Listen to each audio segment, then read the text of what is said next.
I'm Travis. And I'm Nicole. And we're reading Anne of Green Gables by Lucy Maud Montgomery.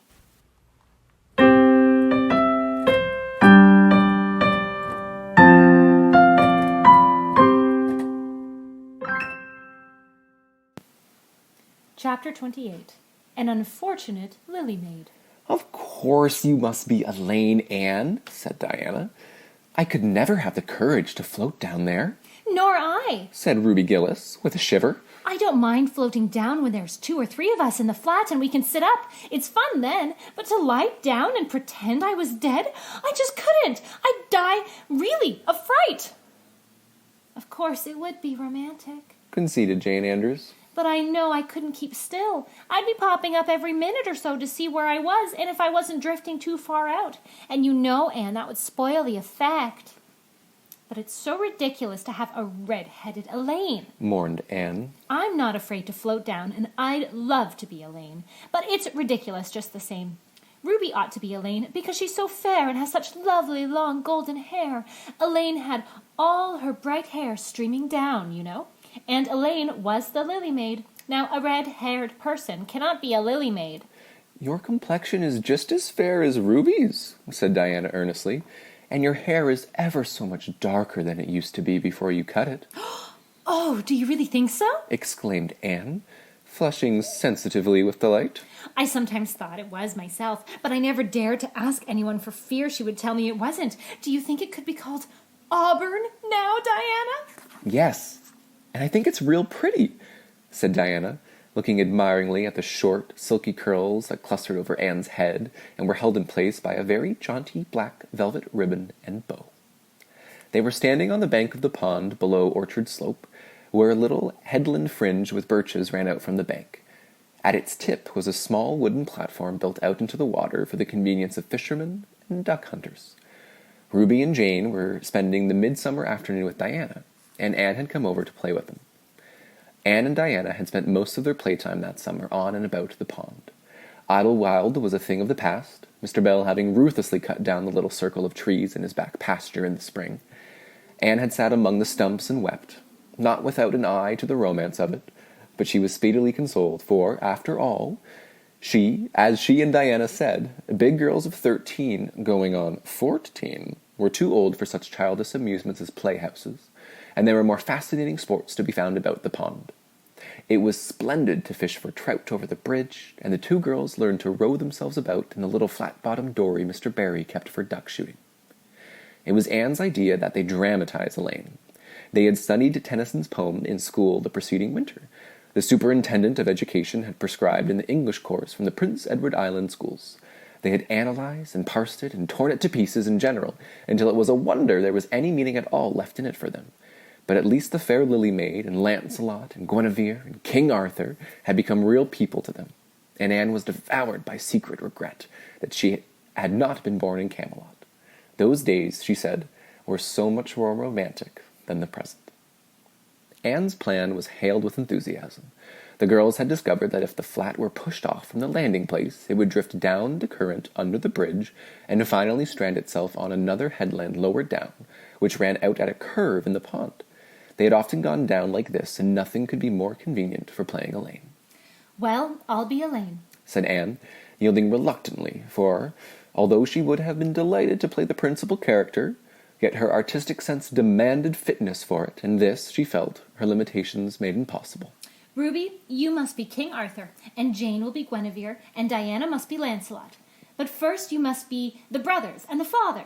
We can't have the old dumb servitor because there isn't room for 2 in the flat when one is lying down. We must pall the barge, all its length, in blackest samite. That old black shawl of your mother's will be just the thing, Diana. The black shawl having been procured, Anne spread it over the flat and then lay down on the bottom, with closed eyes and hands folded over her breast. Oh, she really does look dead, whispered Ruby Gillis nervously, watching the still, white little face under the flickering shadows of the birches. It makes me feel frightened, girls. Do you suppose it's really right to act like this? Mrs. Lynde says that all play acting is abominably wicked. Ruby, you shouldn't talk about Mrs. Lynde, said Anne severely. It spoils the effect because this is hundreds of years before Mrs. Lynde was born. Jane, you arranged this. It's silly for Elaine to be talking when she's dead. Jane rose to the occasion.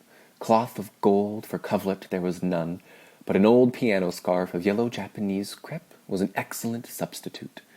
A white lily was not obtainable just then, but the effect of a tall blue iris placed in one of Anne's folded hands was all that could be desired. Now she's all ready, said Jane. We must kiss her quiet brows, and Diana, you say, Sister, farewell forever, and Ruby, you say, Farewell, sweet sister, and both of you as sorrowfully as you possibly can.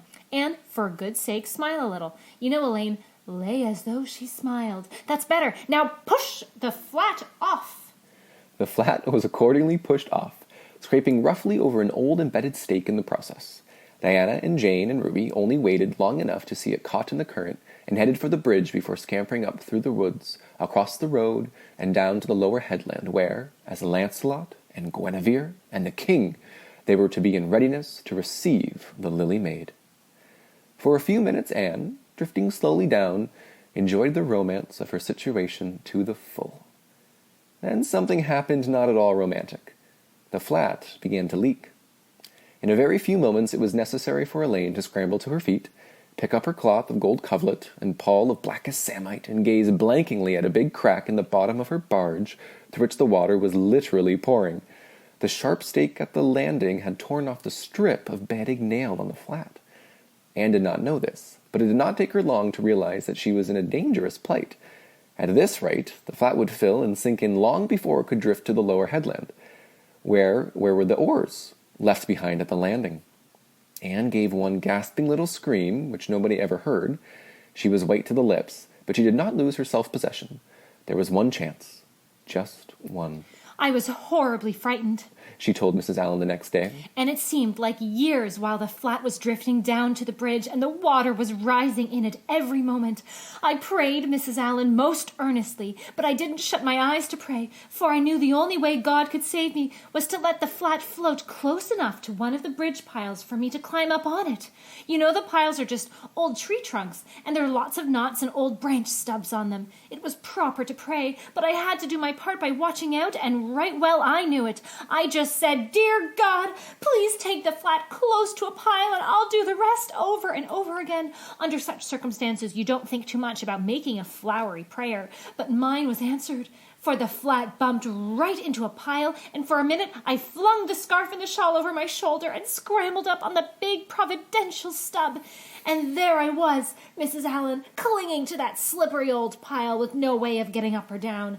It was a very unromantic position, but I didn't think about it at the time. You don't think much about romance when you've just escaped from a watery grave. I said a grateful prayer at once, and I gave all my attention to holding on tight, for I knew I should probably have to depend on human aid to get back to dry land. The flat drifted under the bridge and then promptly sank in midstream. Ruby, Jane, and Diana, already awaiting it on the lower headland, saw it disappear before their very eyes, and had not a doubt but that Anne had gone down with it. For a moment they stood still, white as sheets, frozen with horror at the tragedy. Then, shrieking at the tops of their voices, they started out on a frantic run up through the woods, never pausing as they crossed the main road to glance the way of the bridge.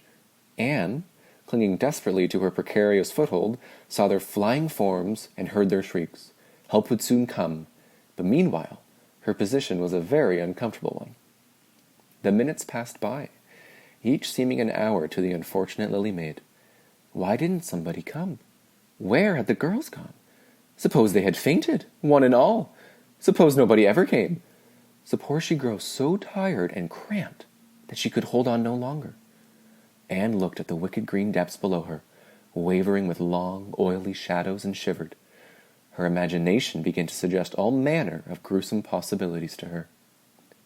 Then, just as she thought she really could not endure the ache in her arms and wrists another moment, Gilbert Blythe came rowing under the bridge in Harmon Andrew's dory. Gilbert glanced up and, much to his amazement, beheld a little white scornful face looking down upon him with big, frightened, but also scornful grey eyes. "Anne Shirley, how on earth did you get there?" he exclaimed. Without waiting for an answer, he pulled close to the pile and extended his hand. There was no help for it. Anne, clinging to Gilbert Blythe's hand, scrambled down into the dory, where she sat, draped and furious, in the stern, with her arms full of dripping shawl and wet crepe. It was certainly extremely difficult to be dignified under the circumstances. "What has happened, Anne?" asked Gilbert, taking up his oars. We were playing Elaine, Explained Anne frigidly, without even looking at her rescuer. and I had to drift down to Camelot in the barge. The flat. The flat began to leak, and I climbed out on the pile. The girls went for help. Will you be kind enough to row me to the landing? Gilbert obligingly rowed to the landing, and Anne, disdainingly assistance, sprang nimbly on shore. I'm very much obliged to you, She said hauntingly as she turned away. But Gilbert had also sprung from the boat, and now laid a detaining hand on her arm. "Anne," he said hurriedly, "look here. Can't we be good friends? I'm awfully sorry I made fun of your hair that time. I didn't mean to vex you, and I only meant it for a joke. Besides, it's so long ago. I think your hair is awfully pretty now. Honest, I do. Let's be friends." For a moment, Anne hesitated. She had an odd, newly awakened consciousness under all of her outraged dignity that the half-shy, half-eager expression in Gilbert's hazel eyes was something that was very good to see. Her heart gave a quick, queer little beat. But the bitterness of her old grievance promptly stiffened up her wavering determination. The scene of 2 years before flashed back into her recollection as vividly as if it had been taken place yesterday. Gilbert had called her carrots, and had brought about her disgrace before the whole school. Her resentment, which to any other and older people might be laughable as its cause, was in no whit allayed and softened by time seemingly. She hated Gilbert Blythe. She would never forgive him. No, She said coldly. I shall never be friends with you, Gilbert Blythe, and I don't want to be. "All right." Gilbert sprang into his skiff with an angry color in his cheeks. "I'll never ask you to be friends again, Anne Shirley. And I don't care either." He pulled away with a swift, defiant strokes, and Anne went up to the steep, ferny little path under the maples. She held her head very high, but she was conscious of an odd feeling of regret. She almost wished she had answered Gilbert differently. Of course, he had insulted her terribly, but still. Altogether, Anne thought it would be a relief to sit down and have a good cry.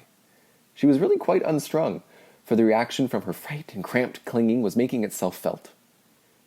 Halfway up the path, she met Jane and Diana rushing back to the pond in a state narrowly removed from positive frenzy.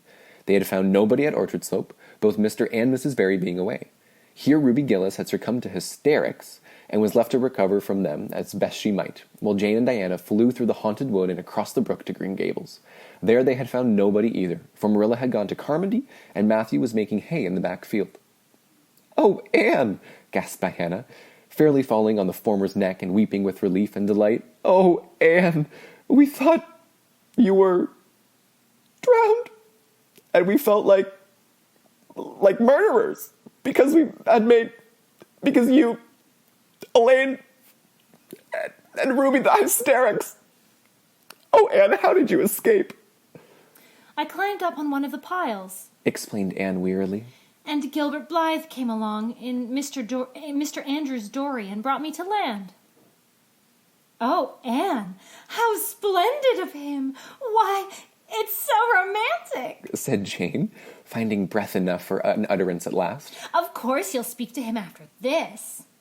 Of course I won't. Flashed Anne, with a momentary return of her old spirit. And I don't want to ever hear the word romantic again, Jane Andrews. I'm awfully sorry you were so frightened, girls. It's all my fault. I feel sure I was born under an unlucky star. Everything I do gets me or my dearest friends into a scrape. We've gone and lost your father's flat, Diana, and I have a presentiment that we'll not be allowed to row on the pond anymore. Anne's presentiment proved more trustworthy than presentiments are apt to do. Great was the consternation in the Barry and Cuthbert households when the events of the afternoon became known. Oh, will you ever have any sense, Anne? Groaned Marilla. Oh, yes, I think I will, Marilla. Returned Anne optimistically. A good cry, indulged in the grateful solitude of the east gable, had soothed her nerves and restored her to her wonted cheerfulness. I think my prospects of becoming sensible are brighter now than ever. I don't see how, said Marilla. Well, Explained Anne. I've learned a new and valuable lesson today. Ever since I came to Green Gables, I've been making mistakes, and each mistake has helped me to cure me of some great shortcoming. The affair of the amethyst brooch cured me of meddling with things that didn't belong to me. The haunted wood mistake cured me of letting my imagination run away with me. The liniment cake mistake cured me of carelessness in cooking. Dyeing my hair cured me of vanity. I'll never think about my hair and nose now, at least very seldom. And today's mistake is going to cure me of being too romantic. I have come to the conclusion that it is no use trying to be romantic in Avonlea. It was probably easy enough in towered Camelot hundreds of years ago, but romance is not appreciated now. I feel quite sure that you would see a great improvement in this respect, Marilla. I sure hope I do, said Marilla skeptically.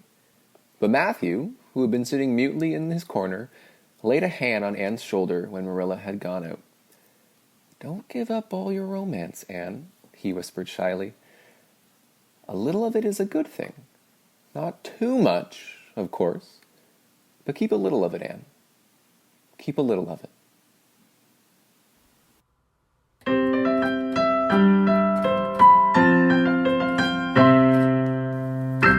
I'm Travis. And I'm Nicole. And we just finished reading chapter 28 of Anne of Green Gables. Oh, such a good chapter. That one was good. Lots of imagination. So much drama. So, just like before, we're going to have our 30-second recap, and all you folks listening are going to go first. On your marks. Get set. Go!